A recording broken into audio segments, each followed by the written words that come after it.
우리 그리스도인의 삶의 최고봉은 뭘까? 항상 정상이라는 데가 있어요. 탑이 있어요. 우리가 성경을 많이 하는 걸까? 예언의 세계가 열리는 걸까? 여러분, 그런 것도 우리에게 굉장한 축복이지만 그리스도인의 삶의 최고의 봉은 헌신이라고 믿습니다. 우리 한번 같이 합시다. 헌신. 헌신한다는 건 내가 구원받아 하나님 자녀 되었다는 믿음 있는 거고, 헌신한다는 건 믿음과 신앙 인격이 자라서 주님의 나라와 주의 뜻과 주의 교회를 섬길 것만큼 성장한 거고, 헌신한다는 건 예수님의 마음, 예수님의 심장, 예수님의 비전이 내 것이 될 만큼 성숙해졌다고 하는 반증이기 때문에 그렇습니다. 사람도 청년 때, 처녀 때 얼마나 예쁘고 아름답습니까? 그러나 성숙하다고 그러지는 않습니다. 아비가 되고 어미가 되어서 내 남편을, 내 아내를, 내 자녀들을 잘 양육하는 헌신이 있을 때, 그때 아름다운 것입니다. 그때 숙성한 것입니다. 나는 여기 있는 저와 여러분 모두가 다 헌신의 삶을 통해서 우리 그리스도인으로 최고봉에 다다르는 축복이 있기 바랍니다. 아멘. 근데 이제 문제는 헌신이 쉽지 않다는 거예요. 헌신 이야기만 나와도 너무 부담스럽습니다. 헌신하기에 내가 너무 부족해 보입니다. 내가 하지 않아도 누굴까 할 것 같습니다. 오늘 이 골로새서 오늘 마지막입니다. 골로새는 이단 거짓 교사들이 와서 교회를 애집을 때 예수님 한 분으로 충분하다, 그 얘기했거든요. 기독론이거든요. 예수님 한 분으로 충분하다고 말한 바울은 예수님으로 충만한 자들은 어떻게 살아야 되는가, 어떻게 사는 것이 참된 그리스도인인가, 그 얘기를 하면서 오늘 이 마지막 부분에 다다랐는데, 마지막 부분을 그냥 지나치면 지나칩니다. 인사니까요. 근데 제가 이 말씀을 묵상하다 무릎을 딱 쳤습니다. 이것도 성경이구나. 마지막 인사도 성경이구나. 여기에 우리가 어떻게 헌신해야 되는지, 헌신하기 위해서는 어떤 자세를 가져야 되는지, 이런 말씀이 다 녹아져 있더라고요. 오늘 골로새서 마지막 시간인데요, 이 말씀 우리가 잘 들으면서 우리도 헌신자의 반열에 올라가서 그리스도인으로서 최고봉에 다다를 수 있기를 축복합니다. 가장 먼저는 서로의 사정을 알려주는 사역자를 소개하면서 그들을 알아주라 그럽니다. 오늘 7절에서 9절을 같이 보겠습니다. 두기고가 같이 읽습니다. 두기고가 내 사정을 다 너희에게 알려주리니 그는 사랑받는 형제요 신실한 일꾼이요 주 안에서 함께 종이 된 자니라. 내가 그를 특별히 너희에게 보내는 것은 너희로 우리 사정을 알게 하고 너희 마음을 위로하게 하려 함이라. 신실하고 사랑을 받는 형제 오네시보를 함께 보내노니 그는 너희에게서 온 사람이라. 그들이 여기 일을 다 너희에게 알려주리라. 아멘. 이 두기고와 오네시모라는 사역자, 헌신자를 소개하는 내용이에요. 이 두기고와 오네시모는 골로새 교인들과 바울을 서로 사정을 알게 해주고 연결해주는 그런 사역을 했어요. 소위 소통입니다. 같이 합시다. 소통. 그래서 제가 여기다 붙였어요. 소통사역자, 소통사역.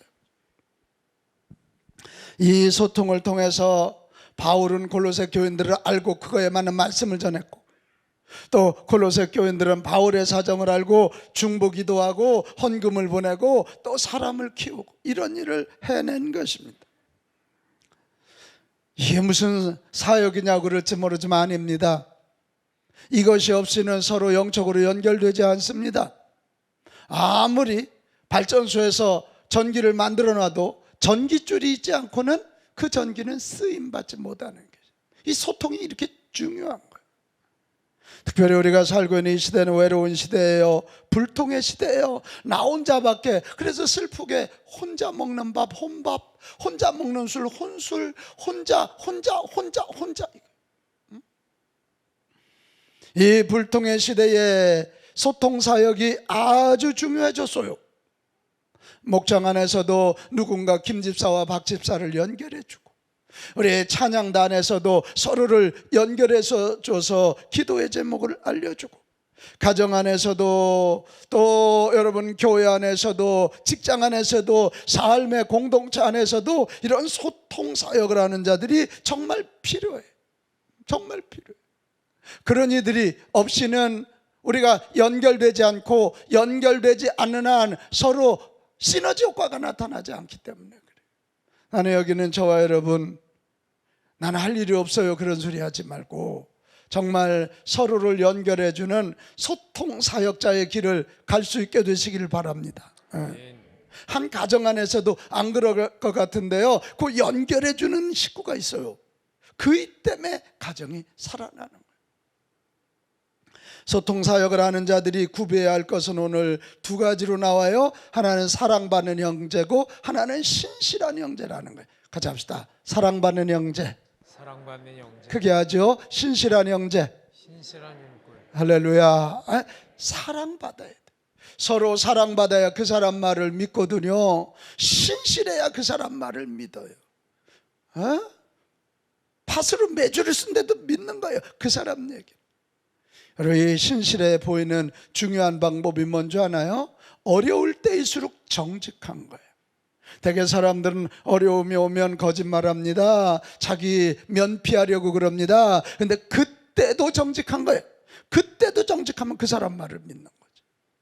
여기는 저와 여러분 사랑받는 형제가 되고 신실한 일꾼이 되어서 서로를 긍정적으로 이어주는 소통의 사역자들 되시기를 축복합니다. 한 해 동안 그거 잘하셨나 한번 점검해 보세요. 반대, 불통을 만들고 소통의 벽이 되면 이건 죄입니다. 죄예요. 뒷담화 잡고 하고 쓸데없이 부정성을 일으키는 그 잘못하는. 그 다음에 두 번째 오늘 소개되는 사역은 함께 해주는 사역이에요. 같이 합시다. 동행.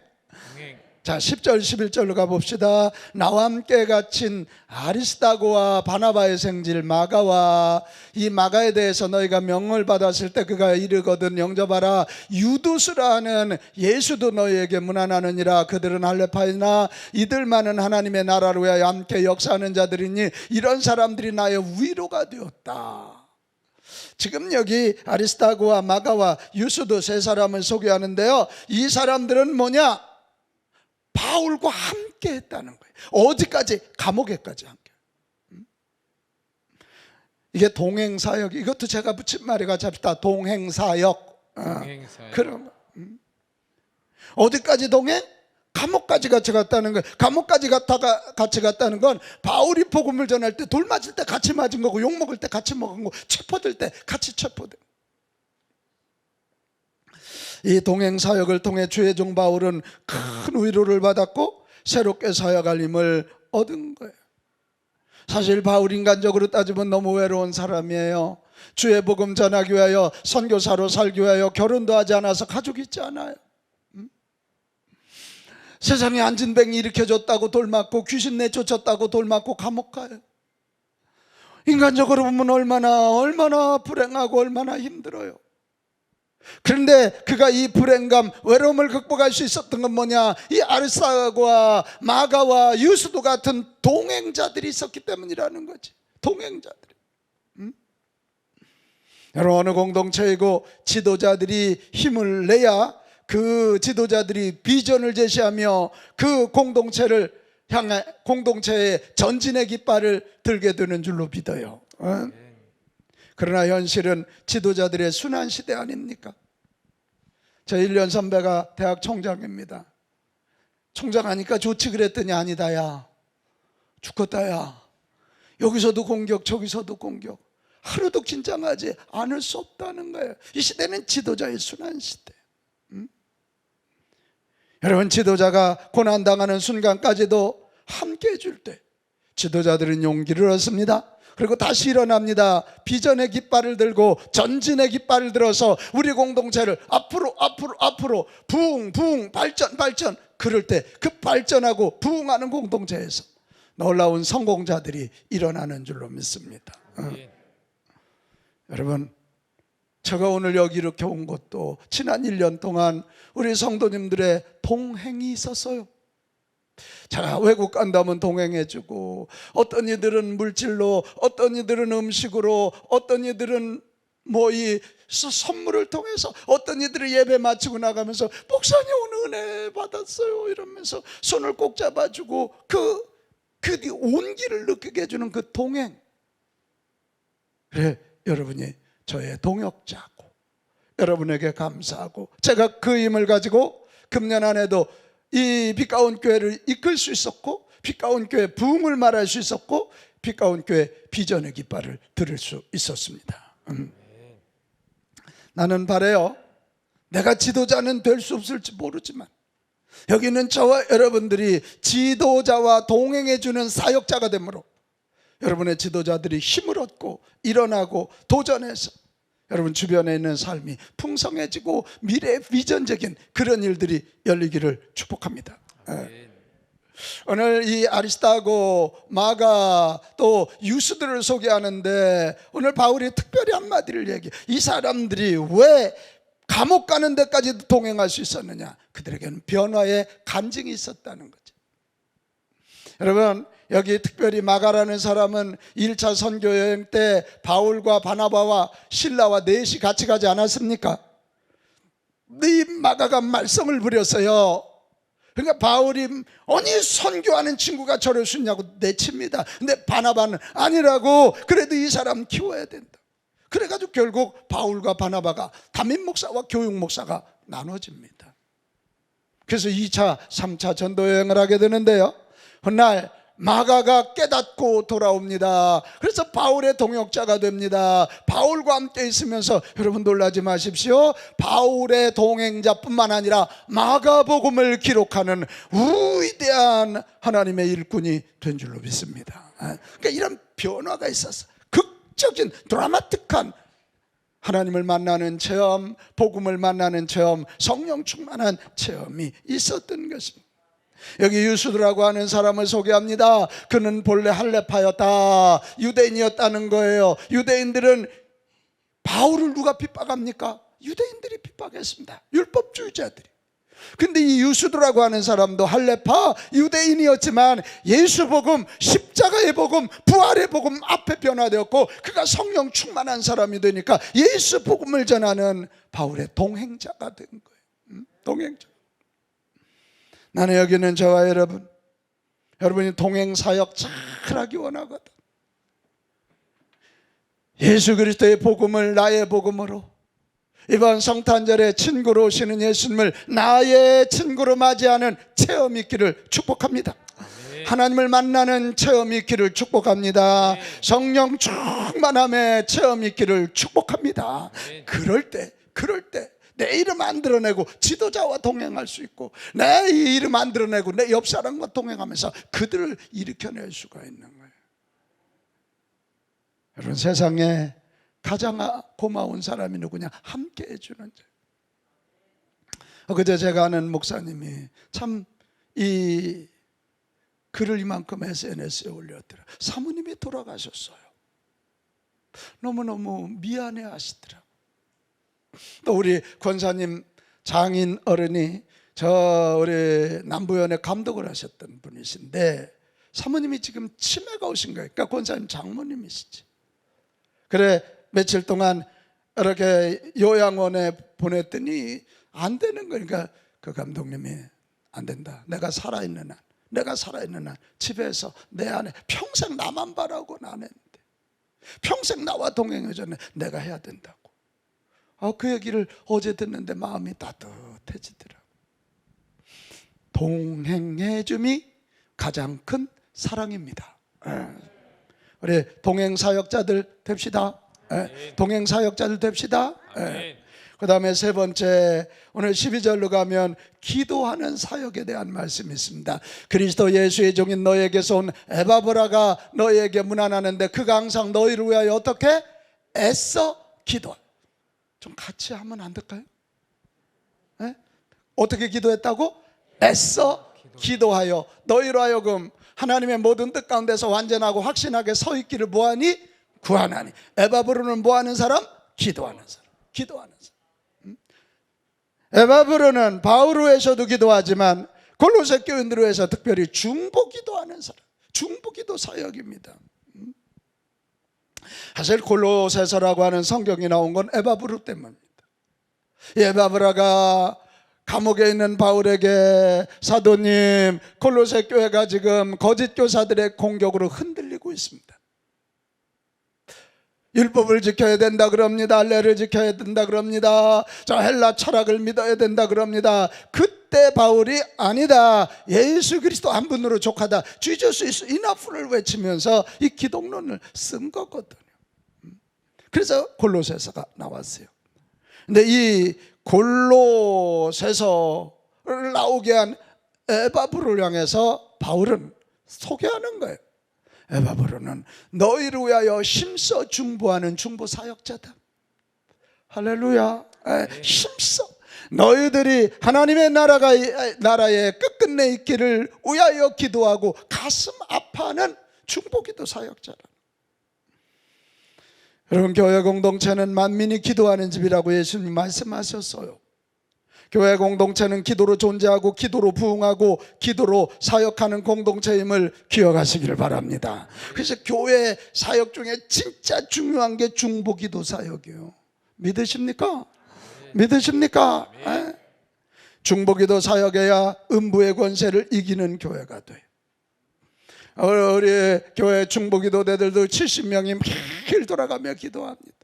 어제도 우리 어느 권사님 그러더라고요. 목사님, 제가 요즘 두 가지 기적을 체험했습니다. 하나는 우리가 기도했더니 조은아 집사님 아버지가 깨어났다는 것이고, 또 하나는 내 딸의 앞길이 열렸다는 것입니다. 어제 그러더라고요. 여러분, 중보기도하면 하나님이 하늘문을 여실 것입니다. 천국 열쇠를 약속해 주셨어요.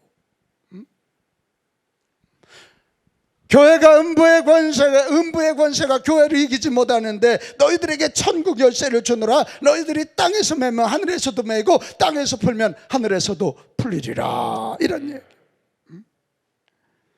교회가 중보자들이 많으면, 기도 사역하는 자들이 많으면 기적이 일어나고 하늘문이 열려 신령한 은혜가 임하고 땅에 기름진 복이 임해서 형통한 성도들이 일어나 선하고 거룩한 영향력 많이 끼치게 될 줄로 믿습니다. 아멘. 오늘 이 시대 많은 사람들이 코로나가 문제라 그럽니다. 한국교회 코로나가 문제라 그러는데 아닙니다. 제가 보기에는 코로나가 문제가 아니라 기도하지 않는 것이 문제고, 기도하는 교회들이 줄어드는 것, 그것이 문제예요. 다시 나라와 민족을 위해서 구국재단을 쌓고 주의 교회를 위하여 중보하고 기도하는 자들이 불같이 일어난다면 이 민족 다시 일어날 것입니다. 한국교회 다시 일어날 것입니다. 저는 그래 요즘 기도하고 있습니다. 주여, 우리 빛가운 교회 새벽 기도 용사 300명을 주시옵소서. 주여, 우리 빛가운 교회 기도에 목숨 거는 기도 정병 100명을 주시옵소서. 오늘 사역 신청서에 그거 넣어놓았습니다. 하나님, 내가 300명 중에 한 명이 되겠습니다. 내가 100명 중에 한 명이 되겠습니다. 여러분, 그런 다짐하고 여기 에바브라처럼 주의 교회와 성도들과 나라와 민족 위하여 중보 사역자들이 되시기를 바랍니다. 저는 분명히 믿습니다. 우리 교회가 새벽 기도실은 물론이고, 여러분 2층에도 개인 기도실을 12개나 만들어 놨거든. 예배 끝나면 거기 가서 기도하고 낮에도 기도하고, 우리 교회 안에 막 그 낮에 와도 기도 소리가 와글와글 그런 소리가 일어난다면 분명히 우리 교회를 통해서 서울 대부흥, 이 서울스 그레이트 리바이벌, 이 서울 대부흥이 일어나서 서울 장안을 바뀌고 대한민국을 바꾸는 통로가 될 줄로 믿습니다. 우리 기도하기로 작정하고 힘써 기도하는 저와 여러분 됩시다. 하나님의 마음을 가지고 기도하고 하나님의 시선을 가지고 이 땅 온 세계를 향하여 기도하는 저와 여러분 되시기를 축복합니다. 아멘. 이게 기도 사역이에요. 이거 할 수 있잖아요. 나는 돈 없다고 자꾸 사역하고 헌신하고 돈하고 연결시키지 마십시오. 지금까지 내가 얘기한 게 이게 돈 갖고 되는 일들이 아니잖아요. 기도하면 기도의 자리를 지키는 것, 중보기도의 자리를 지키는 것, 이것이 성경을 만드는 위대한 일이고 이것이 많은 일꾼들을 키우고 하나님의 일이 일어나게 하는 아주 중요한 베이스를 치는 일입니다. 여러분 기도 사역자들이 불같이 일어나기를 바랍니다. 네 번째는 미래를 준비하는 사역입니다. 오늘 14절에 보면 이 사랑을 받는 누가 의사 누가와 또 대마가 너에게 문안하느니라 그렇게 됐어요. 누가 얘기해요? 누가는 의사예요. 지성인이죠. 그 당시에. 그랬던 그가 바울 일행과 동행하면서 그는 두 권의 성경을 씁니다. 누가복음을 통해서 창조부터 예수 그리스도의 부활까지, 그리고 사도행전을 통해서 교회가 어떻게 시작되었고 어떻게 성장해 가는지 그걸 우리에게 던져주었어요. 이 누가의 사역은 정말 중요한 사역인데요, 교회 공동체의 복음의 틀을 제시해 줬고 사도행전 28장 액트 28이 아니라 이제 오늘 사도행전을 읽는 모든 이들에게 액트 29, 사도행전 29장을 쓰면서 예수 그리스도 오실 길을 준비하고 세계 복음화의 역사를 준비하라고 하는 미래에 대한 굉장한 도전인 것입니다. 누가의 사역 때문에 오늘 우리도 세계 복음화의 꿈을 꾸고 도전하는 거예요. 우리 교회도요, 여러분 계단이 지금 2개 아닙니까? 저쪽 계단은 저 로뎀 카페로부터 이렇게 시작돼서 올라와 가지고 옥상까지 우리 좌네슬리부터 12 선교사들 우리 교회 역사 꼭대기 마지막에 세계 복음화의 기둥이 붙어 있습니다. 그리고 이쪽 계단은 지금 작업하고 있습니다. 비아돌로로사 예수님의 십자가와 부활 이야기 통해서 마지막에 마라나타 주 예수여 오시옵소서, 예수 그리스도 그래서 또 한 기둥에는 마라나타 주 예수여 오시옵소서, 그게 옥상에 되어 있습니다. 누가가 던졌던 미래 비전 사역, 누가복음과 사도행전을 통해서 던져진 것이 우리 교회에서도 이렇게 지금 이어져 가고 있는 거예요. 교회와 주님의 나라는 미래를 예견하는 자들에 의하여 발전하고 전진해 갑니다. 미래를 예견해야 미래를 준비할 수 있고 하나님의 꿈을 알아야 도전할 힘이 주어지기 때문에 그렇습니다. 지금 우리가 살고 있는 이 시대는 미래 비전 얘기하는 분들도 가끔 있지만 대체적으로 미래를 부정적으로 보고 교회를 부정적으로 말합니다. 이럴 때 지성인들이, 이럴 때 배울 만큼 배운 사람들이 다시 성경을 붙잡고 성경에 나오는 하나님의 통치, 세상 운영 법칙을 찾고 그것을 토대로 한국교회에 우리 다음 세대들에게 미래 비전을 제시해 줄 수 있다면 교회의 미래는, 이 나라의 미래는, 세계의 미래는 다시 밝아질 것입니다. 나이가 있으시면 어떻습니까? 103세 김영석 박사는 개인적으로 인생에 있어서 가장 보람찬 순간이 60세에서 75세라고 엊그제 그 노인 양반이 강의를 하시더라. 60세 이전에는 인간적으로 미숙했고 60세가 되니까 내 자신이 철든 것 같다는 생각을 하게 되었어요. 90을 넘어보니 75세가 좋은 나이라는 걸 말할 수 있게 됐다, 그런 얘기 하셨어요. 여러분, 내가 정말 지성적인 준비가 되고 이런 분들은 되게 머리가 좋거나 좋은 부모를 만났거나 죽도록 공부했거나 이런 분들이잖아요. 되게 사자 붙은 분들, 이런 얘기하면 또 난 사자가 아닌데 또 이래요. 이런 지성적인 은사가 있고 그런 은총을 입은 사람들 주저앉아 있지 마십시오. 다시 성경을 붙잡으십시오. 그리고 책을 읽으면서 하나님의 세상 운영 통치 방식을 찾아내고 그걸 가지고 미래를, 특별히 다음 세대들에게, 우리 후배들에게, 여기 60세 이상 얘기를 왜 하는 거예요? 인생 살아왔으면 이제 늙었으니까 건강이나 지켜야지 이런 얘기하다가, 그런다고 뭐 그렇게 지켜지나, 뭐 70세 넘고 80 넘어가면. 살아온 지혜를 가지고 누가처럼 미래 비전 사역, 미래를 예견하는 사역자들이 되시기를 축복합니다. 같이 합시다. 비전. 그런 다섯 번째 사역은 자리를 지키는 사역이에요. 오늘 15절, 라오디게아에 있는 형제들과 눈바와 그 여자의 집에 있는 교회 문안하고. 그 당시에는 이런 예배당 건물이 없었어요. 집에서 모였어요. 눈바라는 여인의 집에서 모인 거예요. 눈바가 무슨 일 했다는 얘기 없잖아요. 자기 집을 내줬다는 거예요. 예배 때 내준 거예요. 거기 모여서. 저는 이 말씀을 묵상하다 그런 생각이 들었어요. 이게 자리를 지키는 사역이다. 눈바가 교회라는 자리를 내주지 않고서야 골로새 사람들이 모였겠냐고요. 자리를 내주는 거예요. 여러분, 어느 교회이고 빛은 나지 않는데 정말 중요한 사역이 자리를 지키는 사역이에요. 예배의 자리, 기도의 자리를 항상 지키는 거예요. 늘 기도의 자리, 늘 예배의 자리. 우리 서강본 장로님하고 전 권사님, 이 권사님, 오 권사님, 이런 분들 보면 여기 요 자리 딱 앉아 계세요. 졸기도 잘하세요. 신기해요. 설교 시작하면, 설교 끝나면 눈을 뜨시고, 나갈 때는 은혜 받았다 그래요. 근데 이 어른들이 너무 귀한 분들이에요. 월드컵 결승전이 있지요.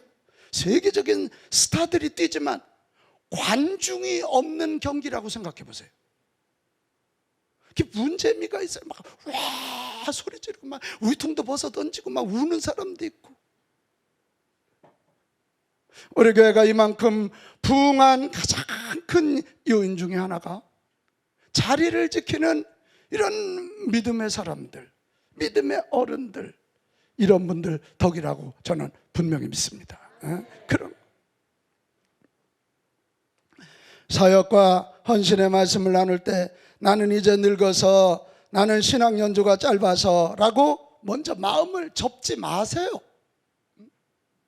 중요한 게 자리를 지키는 거예요. 예배의 자리를 내가 지키리라, 기도의 자리를 내가 지키리라.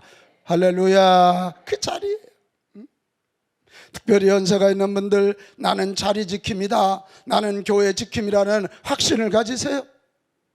아이고 늙었으니까 좀 쉬어야지. 그럼 푹 쉬어요. 그럼 병 와요. 그냥 그래, 내가 평생 예배 자리, 기도 자리 지켰는데 내가 귀어서라도 가서 그 자리에 앉아야지. 할렐루야. 이런 분들은요 건강을 지키고요 치매가 오질 않아요. 여기 와서 말씀 듣고 기도하고 찬송하는데 이게 뭐 그럴 리가 있겠어요. 외칩시다. 나는 자리 지킴입니다. 자리 지킴입니다. 할렐루야. 할렐루야. 제 친구 교회 내가 부흥회를 한번 갔는데 거기 신도시예요. 젊은이들이 꽉 차 있어서 민 목사님가 참 좋겠다 그랬더니 안 좋아. 왜 안 좋아? 이 젊은이들 파닥거리는데 그랬더니 우린 주일 낮 예배밖에 안 돼. 난 뭔 말인지 이해를 못했어요. 젊으니까 새벽 예배를 안 나와. 그게 주일 낮 예배밖에 안 된대. 사실이거든요. 새벽 예배 보면 어른들이요 영하 13도라도 막 나와서 앉아 계시거든. 막 이거 두르시고. 얼마나 귀한 거. 그러면서 하는 얘기가 뭔 일 하면 모이는데 끈끈한 맛이 없대. 없지. 이 누룽지야 좀 끈끈하게 눌어야 누룽지가 되지. 밥만 호딱 끓여가지고 그런 거예요. 밥이 퍼지지도 않아. 그러면서 한마디 하더라고. 그러면 내가 부럽다나 전통적인 교회. 왜 그래 그랬더니 그래도 목사 사랑은 어른들이 하잖아 이러더라고. 진짜요? 응? 진짜 이게. 여러분, 우리 교회는 나는 정말이에요, 어른들 소중히 여기고 자리를 지키고 예배 자리, 기도 자리 지키는 이분들 귀하게 여기기 바래요. 그리고 중년들이 사역하고 다음 세대 젊은이들이 이렇게 피라미드처럼 이렇게 쫙. 아멘. 그렇게 돼야 되겠어요. 자리를 지키는 사역이 교회와 주님의 나라를 위한 헌신의 기본이고 시작이라는. 마지막 6번째 오늘 사역 얘기를 하는데요, 그게 뭐냐면 직분을 삼가 지키는 사역. 같이 합시다. 직분. 자, 17절로 갑니다. 17절 같이 읽습니다. 시작. 아킨보에게 이르기를 주 안에서 받은 직분을 삼가 이루라고 하라. 지금 아키포 얘기하면서 예수님 안에서 받은 직분을 삼가 지키라는. 교회마다 직분이 있습니다. 집사, 권사, 장로, 전도사, 목사입니다. 이 직분자들이 교회의 뼈대라고 보면 됩니다. 뼈대. 아무리 살쪄도요, 골다공증이 있으면 무너져요. 그럼 몸에 생체 리듬이 깨집니다. 뼈가 튼튼해야 돼요. 우리 집사님, 권사님, 장로님들, 전도사님, 목사님들, 여러분들이 이 교회 공동체의 뼈대라는 사실을 아십니까? 집사가 누굽니까? 이 집사, 디아콘, 잡을 집자, 일사자, 봉사자들입니다. 일하는 사람들이에요. 우리 집사님들 따라합시다. 나는, 집사들이 이게 군기가 빠져갖고 목소리가 작아요. 나는 일꾼입니다. 일꾼이에요. 일꾼. 아멘. 그래. 그래서 막 집사님들이, 일꾼들이 그냥 봉사면 봉사, 주방이면 주방, 주차장이면 주차장, 교회학교면 그들이 막 와글와글 끓어야 돼. 이런 소리 하는 사람은 미안하지만 수준 없는 거야. 권사님들이 하겠죠. 아마 장로님들이 하겠죠. 일꾼, 집사들이 일꾼이라니까. 자, 유희식 집사는 크게 합니다. 집사는 일꾼입니다. 아멘. 맞았어요. 그거 맞아요. 권사는 뭐냐? 권할 권자, 선비사자예요. 권면하는 자란 말이에요. 가르치는 자란 말이에요. 여러분, 이 교회에서 가르치는 건 입으로 가르치는 게 아니라 모범으로 가르치는 거예요. 추운데도 주일은 지켜야 돼. 모범을 보이는 거야. 그럴 때 집사님들, 성도님들이 보고하는 거예요. 우리 자녀 교육은 부모님들의 뒷모습이라 그랬거든. 자녀들은 부모님들의 뒷모습을 보는 거예요.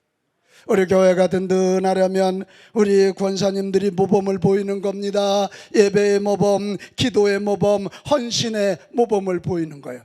우리 권사님들 따라합시다. 권사는 모범을 보이는 자입니다. 할렐루야, 할렐루야. 이거예요. 그래, 다들 안 모일 때 나라도 저녁 예배 드려야지. 그래, 나 다른 거 못해도 내가 새벽기도 300용사 안에 들어야지.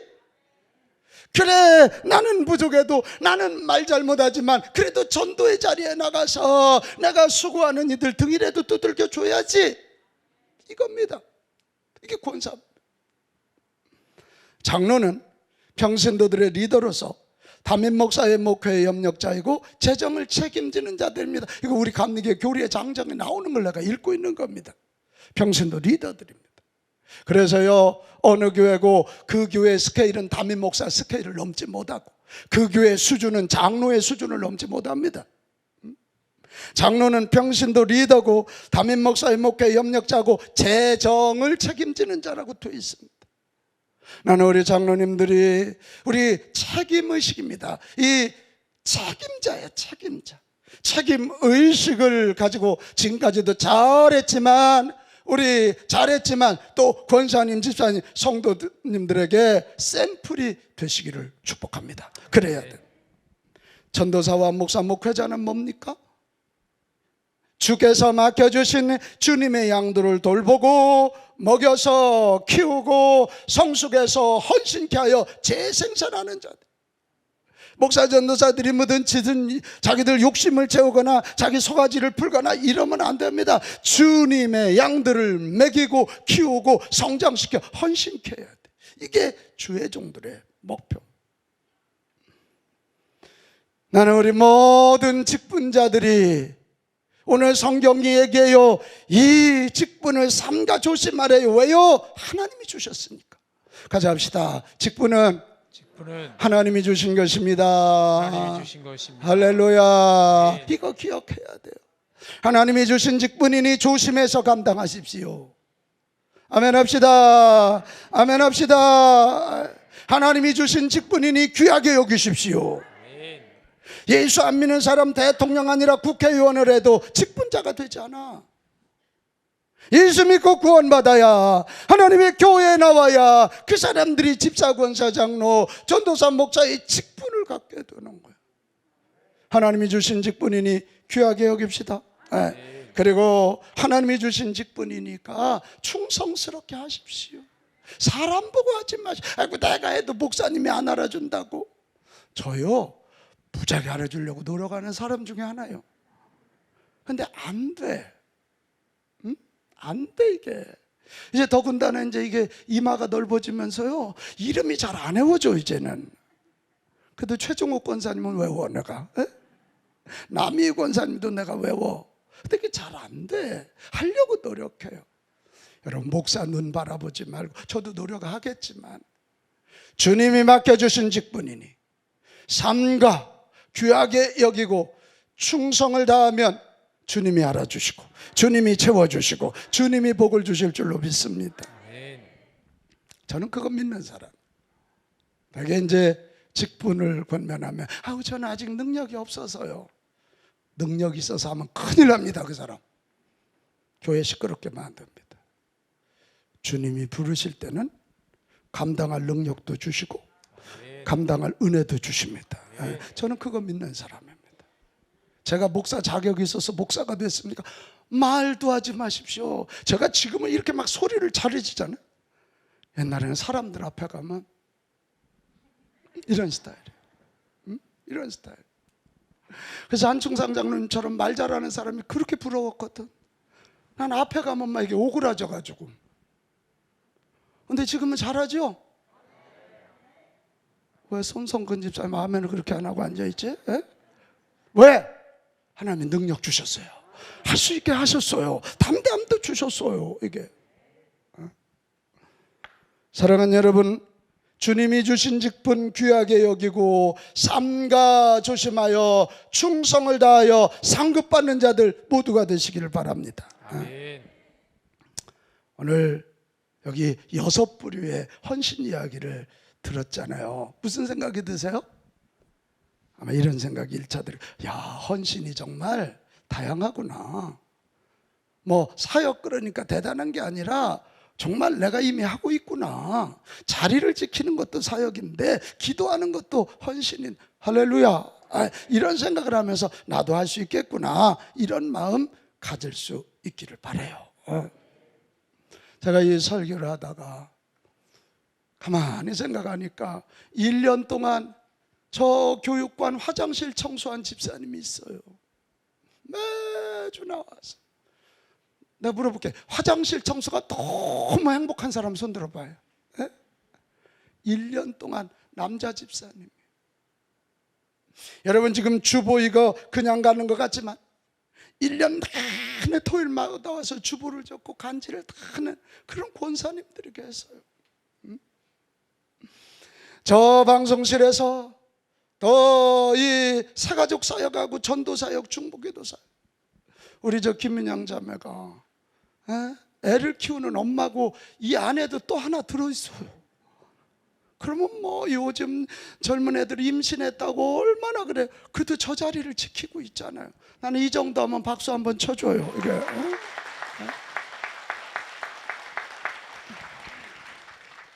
이런 다 사역을 통해서 우리 교회가 부흥하고 이런 귀한 일들을 감당하게 된 것입니다. 금요일 저녁 우리 미자립교회 목사님들 자립운동 정말 눈물에 감사 예배를 드렸는데요, 세상에 그분 오실 때마다요 목욕탕 티켓을 가져오는 분이 있어. 꽈배기를 고갖고 오는 분들이 있고 식혜를 만들어 가지고 오는 분이 있고 매달 차비를 가져오는 분들이 있고 전기장판을 제공하는 분들이, 이런 헌신들로 인하여 이런 위대한 일들이 일어나고 있는 것입니다.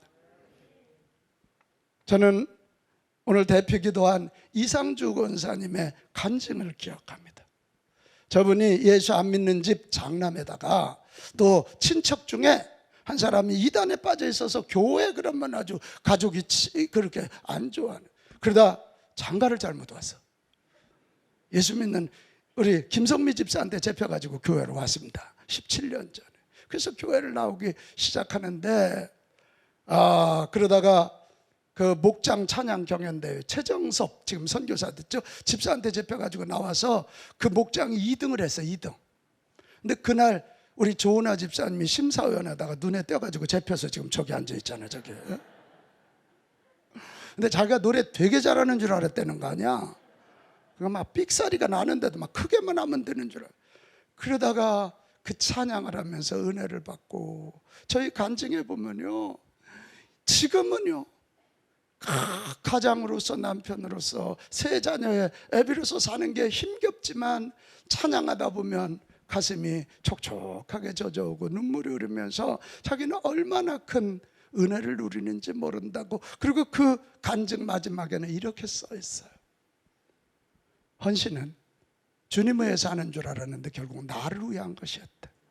하나님이 내게 복 주시려고, 내게 힘 주시려고. 할렐루야, 할렐루야.